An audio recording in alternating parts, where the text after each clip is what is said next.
नमस्कार, मैं अमित गोतियाल और आप देख रहे हैं उत्तराखंड का नंबर 1 डिजिटल चैनल पहाड़ टीवी।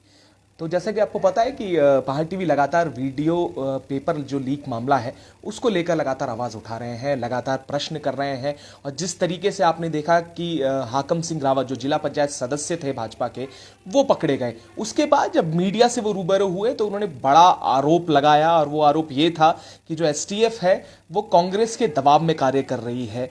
तो इस पर ही आज बात भी करेंगे और जानेंगे, क्योंकि कई युवाओं के प्रश्न भी थे। आखिर जो बयान हाकम सिंह रावत ने दिया है उसके बाद कई अन्य प्रश्न हैं, जिसको लेकर आज हम पहुंचे हैं पूर्व मुख्यमंत्री हरीश रावत जी के पास, जिनसे सवाल भी करेंगे और जानेंगे भी वो किस तरीके से देख रहे हैं इस बयान को लेकर जो हाकम सिंह रावत ने मीडिया के सामने दिया है। तो सीधे चलते हैं पूर्व मुख्यमंत्री हरीश रावत जी के पास। सर, पहले तो स्वागत है आपका। थैंक यू सर, एक बड़ा बयान आया है वीडियो पेपर लीक मामले में, जहां पर हाकम सिंह रावत जो बड़े कल्प्रिट माने जा रहे हैं इस पूरी लीक मामले में, उन्होंने कहा है कि कांग्रेस इसकी जिम्मेदार है, पुलिस के दबाव में उन्हें ये सारी चीजें हो रही। क्या कहेंगे सर? देखिए, एसटीएफ जो कुछ भर्ती को लेकर के घोटाला जिस स्तर पर भी हुआ है, पेपर लीक जैसे गंभीर मामले हैं, और उसमें जिस प्रकार से बहुत जिम्मेदार अधिकारी अभी तक पकड़ में आए हैं, और पहली बार एक राजनीति से जुड़ा हुआ व्यक्ति जिसको काफ़ी असरदार बताया जा रहा है, कहा जा रहा है कि उनकी पहुंच सत्ता के शीर्षों पर बैठे हुए लोगों तक रही है, और उनकी दोस्ती रही है, उपकृत रहे, जो भी है। तो एसडीएफ ने एक विषकुंड का, भाई नकल हो रही है, गलतियां हो रही हैं, तो विषकुंड है, विषकुंड का मंथन करके एक बड़े विष पुरुष को पकड़ा है। तो उसकी बात पर गौर करने की आवश्यकता नहीं है, बल्कि ये देखने की आवश्यकता है निर्भीक होकर के कि और इसके कनेक्शन कहाँ कहाँ तक है। यदि राज्य और माननीय मुख्यमंत्री इस सारे घोटाले की जड़ तक गए, इसमें बहुत सारे लोग आएंगे, पुराने इतिहास भी खुलेंगे, और यदि कोई आयोग के बड़े अधिकारी, यहाँ तक कि अध्यक्ष भी, जो लोग मेंबर रहे, मेंबर भी, सचिव भी और परीक्षा नियंत्रक भी कुछ प्रमाणों के साथ आती हैं गलती, उनकी दोष पकड़ा जाता है, तो वो भी सामने आना चाहिए। हम किसी के लिए मेरे उसमें कोई ऐसा नहीं है कि किसी के बचाव है। और हाकम सिंह के कहने से कांग्रेस जो उसका दायित्व है विरोध के रूप में इस महत्वपूर्ण सवाल को उठाने का, उसको उठाने से चुप नहीं होगी, और मजबूती के साथ अपने लोकतांत्रिक कर्तव्य को पूरा करेगी। मैं एक बात चाहता हूं कि हम संस्थाओं को खड़ा करते हैं और संस्थाएं व्यक्तियों से ही खड़ी हो।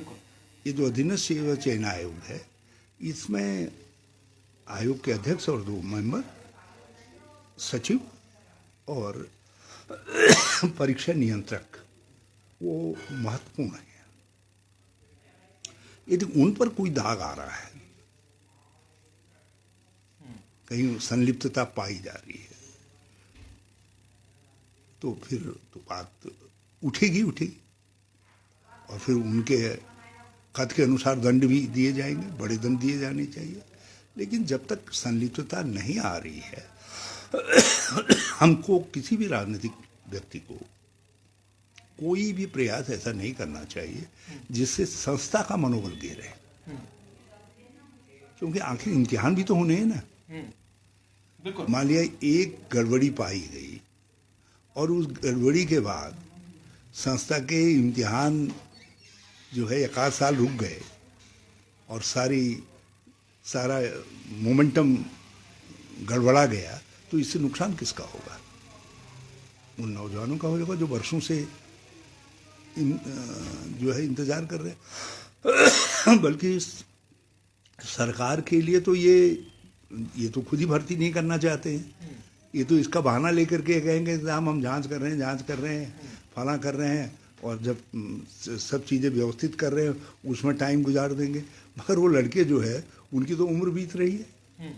तो इसलिए मेरी चिंता उन लड़कों को लेकर के है, और मैं ये चाहता हूँ कि संस्था का काम स्मूथली चलता रहे, और ये जो जांच है ये जांच भी दृढ़ता के साथ आगे बढ़ती रहे। और बहुत अच्छा हुआ मुख्यमंत्री ने उनको पदक से नवाजा है, और उससे उनका उत्साह बढ़ा होगा, और उनको और उत्साह के साथ जो है गहराई तक जाना चाहिए। इस विश्व में कितने हाकिम पुरुष निकल रहे हैं, कितने हाकिम आ रहे हैं, उनको सामने लाया जाना चाहिए। राव साहब, ये आपने बहुत बड़ी बात एक कही है। आपसे ये भी पूछना चाहूँगा, क्या लगता है कि हाकम सिंह रावत ही इसमें मास्टरमाइंड है, या अलग, जैसे आपने कहा इस विश्व के जो कटोरे में आखिर कितने हाकम होंगे, इससे उच्च पद के भी मानते हैं, या नेताओं गण सफ़ेद पोशों की इसमें इन्वॉल्वमेंट कहीं ना कहीं लगती है आपको? देखिए, इतनी बड़ी संस्था पर विजिलेंस की भी नज़र होती है, और हमारे समय के स्टैंडिंग ऑर्डर्स हैं कि जो है परीक्षा, हर परीक्षा जो है विजिलेंस के दायरे में रहेगी, जांच के दायरे में रहेगी। तो ऐसी स्थिति के अंदर जब एक तरफ मीडिया स्क्रूटनी रहती है, दूसरी तरफ लॉ इन्फोर्सिंग एजेंसीज की स्क्रूटनी रहती है, और उसके बावजूद भी इस तरीके के रैकेट को चलाना, इस तरीके से हाकिम सिंह की कारगुजारियों को, उनकी कारस्तानियों को अखबारों ने चित्रित किया है, उसके बाद तो मुझे लग रहा है कि ये काफ़ी हत्ते नत्ते वाला व्यक्ति लग रहा है, काफ़ी पराक्रमी व्यक्ति लग रहा है। भाजपा में ऐसे ऐसे पराक्रमी योद्धा है ये, तो भाजपा पता नहीं और कितने पराक्रमी हैं, देखा जाएगा। राव साहब, एक सबसे बड़ी बात होती है, एक आप पोस्ट करते हैं एस राजू को लेकर, जिसमें आप कहते हैं कि वो एक ईमानदार अधिकारी हैं, उसको लेकर भी युवाओं में, बेरोजगारों में बड़ा आक्रोश था कि रावत जी ने बेरोजगारों की आवाज़ ना उठा के उस अधिकारी का साथ दिया जो इस पूरे, जिसके नीचे ये सारी चीज़ें। मैं उन नौजवानों की स्थिति में नहीं हूँ ना, मैं कम से कम उनकी उम्र में, मेरी उम्र में 50 साल का तो अंतर न्यूनतम होगा, नहीं तो कुछ ज़्यादा होगा। मेरे ऊपर जिम्मेदारी है कि मैं संस्था का मनोबल न गिराऊं। अधीनस्थ सेवा चयन आयोग की संस्था है, मैं ऐसा वातावरण न बनाऊं कि हड़बड़ी में जो है सारा सिस्टम जो है डिस्टेबलाइज हो जाए, और जो आने वाले लोग हैं उनके हाथ भी कांपने लग जाएं राज्य के बाताओं को देख करके। इसलिए मैंने राजू का जो ट्रैक रिकॉर्ड था, इवन ये जो सचिव नियुक्ति किए गए थे, ये भी सारे वरिष्ठ अधिकारियों से परामर्श करके ये छांटा गया कि सेक्रेटेरिएट में किसका रिकॉर्ड बेहतर है। तो ये एकदम से ये कह देना, यदि मैं कोरस में शामिल हो जाऊं कि टांक दो, राजू को टांक दो, या बड़ौनी को टांक दो के कोरस में, तो फिर हरीश रावत में और एक सामान्य व्यक्ति में क्या अंतर रह जाएगा। तो हरीश रावत को तो कोई बात कहनी है तो लोग मुझसे ये अपेक्षा करेंगे कि मैं उसके परिणामों का अध्ययन करने के बाद उसका क्या वस्तुतः अध्ययन पड़ेगा। और मैंने जो कुछ कहा है वो नौजवानों के हित में कहा है, और वो 6 महीने के बाद मेरे बयान का महत्व समझेंगे। तो राव साहब, क्या लगता है, क्योंकि एक तरफ आपने ट्रैक रिकॉर्ड की बात की है, तो एस राजू साहब पे पहले भी सचिवालय में ताश खेलते हुए पाए गए थे, तस्वीरें वायरल हुई थी, उसका सुप्रीम कोर्ट ने भी उन्हें संदिग्ध एक उनकी वो बताई थी। इस पे भी बड़ा सवाल उठ रहे हैं पहले की कई चीज़ों में, सोशल मीडिया में ये बात हो रही है कि हरीश रावत को क्यों मोह है, और उसके बाद जो तमाम मुख्यमंत्री आए उन्हें इतना मोह क्यों रहा इन अधिकारियों से, ये भी सवाल है। एक बात बताइए, आप किसी से भी पूछ लीजिए जिन्होंने उनके साथ काम किया है, तो यदि उनकी राय हरीश रावत से भिन्न रही हो तो मैं अपनी राय को एस राजू के विषय में सुधारने के लिए तैयार हूँ, और बल्कि अपनी राय के लिए क्षमा मांगने के लिए तैयार हूँ। तो व्यक्तियों को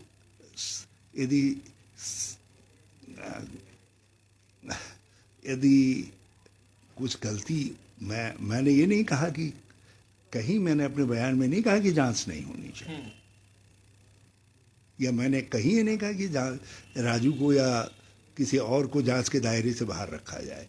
यदि आवश्यक है तो उनको जांच के दायरे के अंदर लाएं।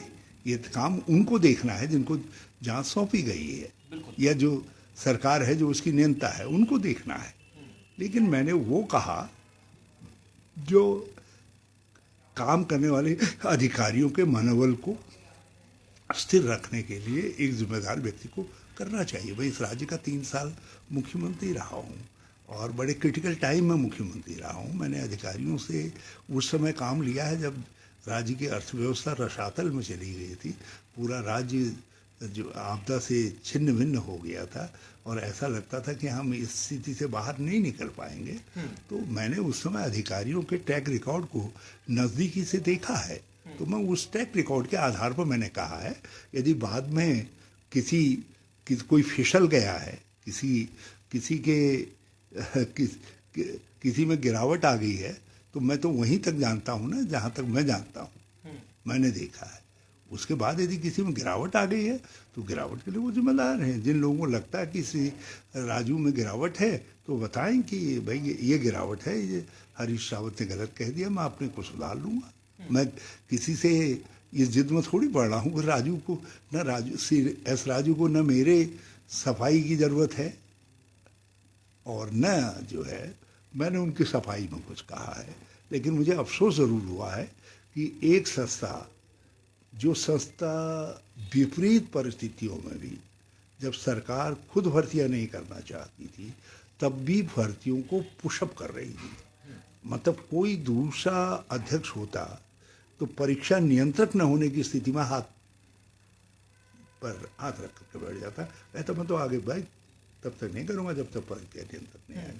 क्योंकि इम्पोर्टेंट फैक्टर है, जब तक जो 5 फैक्टर है, उन 5 फैक्टरों में से एक भी गायब है तो कोई भी अध्यक्ष आगे कदम बढ़ाने से पहले 100 बार सोचेगा। लेकिन राजू ने कदम आगे बढ़ाए तो इसका अर्थ है कि उन्होंने साहस का काम किया। तो इसलिए मैंने बहुत सारी चीज़ों को देख करके, समझ करके ये बात कही है। तो जिन नौजवानों को मेरी बात से तकलीफ पहुंची है, मैं उनसे क्षमा चाहता हूं और उनसे मैं चाहूँगा कि जो मैं आज कह रहा हूँ उसका ज़रा सा ध्यान रखें और 6 महीने बाद मुझसे फिर बात करें। और मैं पहाड़ टीवी से भी कहूँगा कि 6 महीने बाद सारी स्थितियों का मूल्यांकन करने के बाद मुझसे बात करें कि हरीश रावत ने क्या गलत कहा था, क्या सही कहा था। सब पूर्व जो अध्यक्ष थे RBS रावत, उनके उसमें भी ऐसी चीज़ें निकल कर आई, इस्तीफा दिया गया उनके द्वारा, ये तमाम चीज़ें, आपका कार्यकाल उस दौरान चल रहा था, उस पर क्या कहना? क्योंकि जब से आयोग का गठन हुआ है उसके बाद से ही जो परीक्षाएं हो रही हैं, अब संदेह के कह रहे हैं। गठन किया गया था तो उस समय हमने ट्रैक रिकॉर्ड और वैचारिक संबद्धता, क्योंकि रिटायर्ड अधिकारी थे, मुझे उनकी वैचारिक संबद्धता मालूम थी और उस संगठन के साथ के प्रति एटलीस्ट उससे जुड़े हुए लोगों की शीर्ष स्तर पर ईमानदारी पर मुझे कोई संदेह नहीं था, इसलिए उनको नियुक्त किया गया था। और बाकी क्या प्रक्रिया रही और उसकी सरकार ने जांच करनी चाहिए थी उस प्रकरण की जो है। और मुझे अफसोस है कि मेरे बाद जहाँ तक हम लेकर के गए थे जांच को वहीं ठप कर दिया गया। उसकी जांच आवश्यक थी पूरी, जब तक कंक्लूजन न हो। व्यक्ति के सम्मान के लिए भी बहुत आवश्यक है कि व्यक्ति कह सके कि मैं एक्जोनरेट हुआ हूँ, मैं दोष मुक्त हुआ हूँ। तो ये मेरे बाद आने वालों को देखना चाहिए था कि वो जांच करवाते। शायद जिस संगठन से उनका संबंध था, वैचारिक संबंध था, कुछ क्या कारण रहा हो मैं नहीं जानता। तो साहब एक बड़ा प्रश्न है, अब सवाल ये उठने लगे हैं, यूके PSC पे भी अब सवाल उठ रहे हैं, जिसमें ये भी बताया जा रहा है कि उसमें भी कहीं ना कहीं इस तरीके की पेपर लगी और तमाम भर्तियों पे अब आरोप लग रहे हैं। ये खेल जो है लंबे समय से चल रहा है और ये खेल का जो मास्टरमाइंड है, कौन लोग हैं, एक कड़ी जो निकल कर आई, इस पर मैं समझता हूँ वातावरण नहीं बनाना चाहिए। अब पब्लिक सर्विस कमीशन में वातावरण ऐसा बना दिया गया कि मेरे बाद किसी ने हिम्मत ही नहीं की पब्लिक सर्विस कमीशन से कोई इम्तिहान करवाने। कोई इम्तिहान हुआ मुझे बताएं। 6 साल पब्लिक सर्विस कमीशन के बिना इम्तिहान के गुजर गए। किसका नुकसान हुआ? युवाओं का, बिल्कुल युवाओं का ना। यदि अधीनस्थ सेवा चयन आयोग भी ऐसी स्थिति में आ जाए कि भर्तियां न हो, तो नुकसान का पहला नुकसान किसका होगा? युवाओं का। दूसरा नुकसान राज्य का। तो इसलिए मैं समझता हूँ कि ऐसा वातावरण न बनाया जाए और क्वालिटी न गिरने दी जाए, क्वालिटी न गिरने दी जाए। और क्योंकि मैंने जिन लोगों को नियुक्त किया आयोग में, उनके साथ मैंने कांग्रेस का संबंध नहीं देखा। मैंने उनके सर्विस ट्रैक रिकॉर्ड को देखा और उनकी योग्यता को देखा। और मुझे इस बात का गर्व है कि मैंने जिनकी नियुक्ति की उस समय वो श्रेष्ठ थे। मैं नहीं जानता बाद में क्या हो, अहिल्या की स्थिति किसकी बनी, मैं नहीं जानता। जो अहिल्या साबित हुई हैं वो पाषाण बन जाएं, ये मैं श्राप दे सकता हूँ। लेकिन पब्लिक सर्विस कमीशन में और यहाँ जो भी नियुक्तियाँ हुई, उस समय वो जो है सती सावित्री अहिल्या थी। सब अब कैसे देखिए, अब सवाल ये खड़े होते हैं, आपने जो बात कही कि ये तो जांच का विषय है कि अगर ऐसा लगता है तो जांच होनी चाहिए, बस सबसे बड़ी बात है कि इसका क्या समाधान निकलेगा, क्योंकि नए सचिव आ गए हैं, परीक्षा नियंत्रक आ गए हैं, परीक्षाएं आगे भी होंगी, और क्या गारंटी है कि पेपर लीक नहीं होगा, इस तरीके की चीजें। आउटसोर्सिंग का जो सबसे बड़ा खेल यहाँ पर चल रहा है, उसको लेकर आप क्या कहेंगे? ये अपने अपने बड़े सवाल है। देखिए, जो आउटसोर्सिंग वाले लोग हैं वो भी इस वातावरण को पैदा करने में लगे हुए रहते हैं, और ये आउटसोर्सिंग के दबाव बहुत आए थे। मेरी सरकार के बर्खास्त होने के पीछे या दल बदल के पीछे एक कारण ये भी था, आउटसोर्सिंग। मैंने आउटसोर्सिंग को डिस्करेज किया था और मैंने उसका जवाब संस्थागत बनाया था। अधीनस्थ सेवा चयन आयोग मेरे समय में बने, एजुकेशन में और स्वास्थ्य में भर्ती बोर्ड मेरे समय में बने, ये टेक्निकल एजुकेशन बोर्ड को जो है परीक्षा करवाने का और पंतनगर को परीक्षा करवाने की संस्था के रूप में चयन करने का फैसला मेरी सरकार के विषय में हुआ था, समय में हुआ था। क्योंकि हमने संस्थागत काम किया, क्योंकि मैं नहीं चाहता था कि इस राज्य के अंदर एक क्या कहते हैं उसको, आउटसोर्स कर्मचारियों की, अस्थायी कर्मचारियों का एक ऐसा कुनबा खड़ा हो जाए जिसके बोझ के तहत राज्य हमेशा दबा रहे और लड़कों का भविष्य चौपट रहे। बल्कि आपने ख्याल किया होगा, मैंने शिक्षा में बहुत सारे लोगों को जो इस तरीके के भर्तियां थी उनको ठीक कर दिया सब, जिसमें वो पीटीए टीचर, क्या क्या टीचर होते थे, उनको मैंने संस्थागत कर दिया। और मैं तो यदि ये जो उपनल से थे, यदि उपनल वाले और अतिथि शिक्षक उस समय राजनीतिक प्रपंच में नहीं फंसे होते, इनके बीच के जो नेतागण थे वो कुछ राजनीतिक तत्वों के हाथ में खेल गए, जो लोग हमारे विरोध में थे उनके हाथ में खेल गए। नहीं तो मैं तो इनकी सर्विसेज भी नियमित कर जाता। जो तरीका मैंने निकाल दिया था वही तरीका बाद में हिमाचल ने, हरियाणा ने और दिल्ली ने फॉलो किया, लेकिन उस समय हमारे तरीके को इन्होंने रिजेक्ट कर दिया। और आज ये 6ठा साल है, हाईकोर्ट के आदेश के बावजूद भी उनके साथ न्याय नहीं हो पा रहा है। तो मैं ये कहना चाहता हूँ कि इसमें बहुत कुछ मुख्यमंत्री की हिम्मत पर निर्भर करता है। मैं मानता हूँ कि हमारे नए मुख्यमंत्री के लिए ये बड़ी चुनौती आ गई।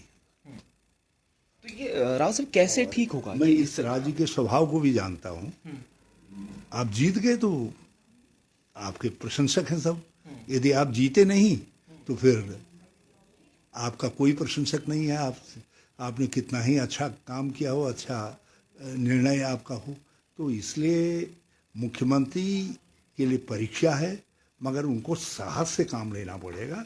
और मुझे पूरा भरोसा है कि मुख्यमंत्री इसका बहुत ठंडे दिमाग से सॉल्यूशन निकाल लेंगे। आखिरी प्रश्न आवाज आपसे ही करूंगा, क्योंकि वैसे तो सालों साल युवा इंतजार कर ही रहा है भर्तियों का और एग्जाम्स का, पर उसके बाद जब इस तरीके की गड़बड़ी पाई जाती है तो मनोबल टूट जाता है उनका मनोबल टूटता है। क्या कहेंगे, मतलब किस किस तरीके से ये सब ठीक होगा और कब तक इस पूरा सिस्टम जो चल रहा है इस पे रोक लग देखिए, पाएगी? पक्ष विपक्ष दोनों का दायित्व है कि युवाओं का मनोबल न टूटे।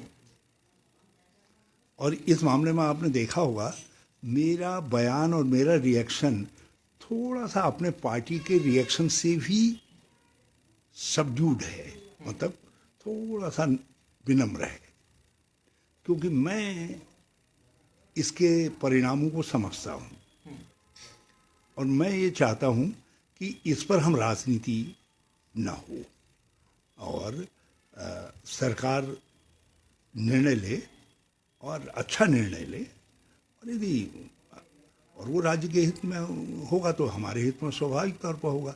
यदि सरकार इस स्थिति का फायदा उठा करके केवल भर्तियों को टालना चाहेगी, केवल मामलों को लटकाना चाहेगी, तो फिर इस सरकार के खिलाफ झंडा लेकर के चलने वालों में हरीश रावत पहला व्यक्ति होगा जो इस सरकार के खिलाफ झंडा लेकर के चलेगा, क्योंकि नौजवान के हाथ को उसका हक मिलना चाहिए। और हमारे राज्य में लगभग 80,000 पद रिक्त है। इतना 80,000 नहीं कर सकते हो तो मैं जानता हूँ हमारे पास अर्थव्यवस्था ठीक नहीं है, डबल इंजन का नारा खाली नारा ही मात्र है और कुछ है नहीं, सब खोखलापन है। ये तो हम एक काम करवा करके गए थे जाते जाते लड़ करके कि 14वें वित्त आयोग की जो क्षतिपूर्ति थी, यदि उसका पैसा आज राज्य को नहीं मिल रहा होता तो राज्य की अर्थव्यवस्था तो बिल्कुल लड़खड़ा जाती। तो वो मामला जो मैंने उठाया था उस समय और लड़ करके हमने केंद्र सरकार से सहमति करवाई थी, अरुण जेटली उस समय वित्त मंत्री थे और अंतर्राज्यीय काउंसिल की मीटिंग में उन्होंने ये घोषणा की थी कि हम उसकी क्षतिपूर्ति उत्तराखंड की करने जा रहे हैं। उस वजह से आज राज्य का काम चल रहा है और यदि नहीं तो अर्थव्यवस्था बिल्कुल गड़बड़ा गई होती। तो हम ये चाहते हैं, मैं ये चाहता हूँ कि राज्य सरकार इस मामले का समाधान को एक तरफ रखे और परीक्षा प्रणाली को यथावत जारी रखे। मैं उस दिन खुश होऊंगा जब एक बयान आएगा अधीनस्थ सेवा चयन आयोग की तरफ से, नहीं हम जो है भर्ती के शेड्यूल पर और परीक्षाओं के शेड्यूल पर जो हमने निर्धारित किया था यथाविधि काम कर रहे हैं। मैं उस दिन को चाहता हूँ और वही दिन आए, वो स्थिति आए, उसी के लिए मैंने एस राजू की तारीफ की थी। तो कई भर्तियों पर रोक भी लगी। आपने जैसा देखा होगा कि अब वो भर्तियां जो होनी थी वो नहीं हो पाई, सितंबर में होनी थी।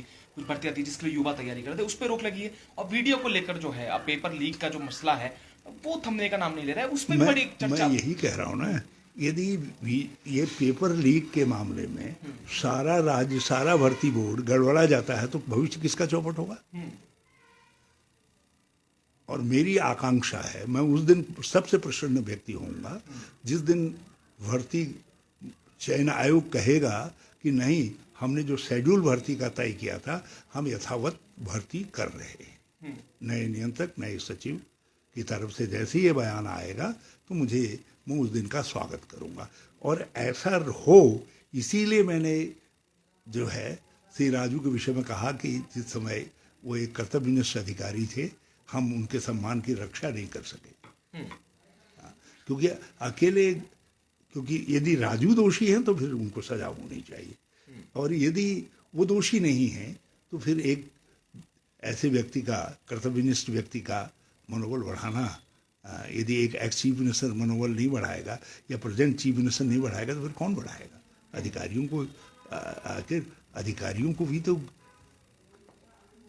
धीरो मैया कहने वाला कोई चाहिए ना, धीरज रखिया हम हैं साथ कहने वाला चाहिए। साहब, इसमें क्या लगता है आपको, क्योंकि एक सवाल अब ये भी खड़े होने लगे हैं कि वीडियो का जिस समय भी मामला अगर हम बात करें उसमें जांच चल रही है, तो इसमें भी दो पक्ष हैं। एक चाहता है कि पेपर पूरा रद्द होना चाहिए और एक जो मेहनती छात्र हैं वो कहते हैं कि हमें ज्वाइनिंग मिलनी चाहिए। अब ये बड़ा संशय की स्थिति है, आपकी आइडेंटिफाई किस तरीके से? मामलों में 2-3 पक्ष होते रहते हैं। इस नौकरी का मामला है, कम है, ज़्यादा लोग उसमें है। आदमी ये समझता है इस बार कैंसिल, जो इस बार नहीं छप रहा है वो तो चाहेगा कि इस बार की भर्ती रद्द हो जाए ताकि दूसरी बार मुझको अवसर मिल जाए, मुझे दूसरी बार फिर अपना भाग्य आजमाने का मौका मिल जाए। तो आप किसी एक दृष्टिकोण से गाइडेड नहीं हो सकते। आपको एक बैलेंस अप्रोच बनानी पड़ेगी, जो ठीक है, जो नियमानुसार है, जो तर्कसंगत है, आप वो अप्रोच अपनाइए। इसीलिए तो मैं अपेक्षा कर रहा हूँ कि मैं प्रतीक्षा कर रहा हूँ कि भर्ती बोर्ड ये कहे नहीं, विदाउट एनी काइंड ऑफ गड़बड़ी और बिना किसी घबराहट के हम आगे परीक्षाओं को यथा शेड्यूल जो है आगे बढ़ा रहे हैं। तो मैं उस दिन कहूँ, उस दिन मैं समझूंगा कि हमने अधीनस्थ सेवा चयन आयोग के गठन का जो फैसला किया था, वो फैसला भगवान केदारनाथ की कृपा से सही साबित हुआ।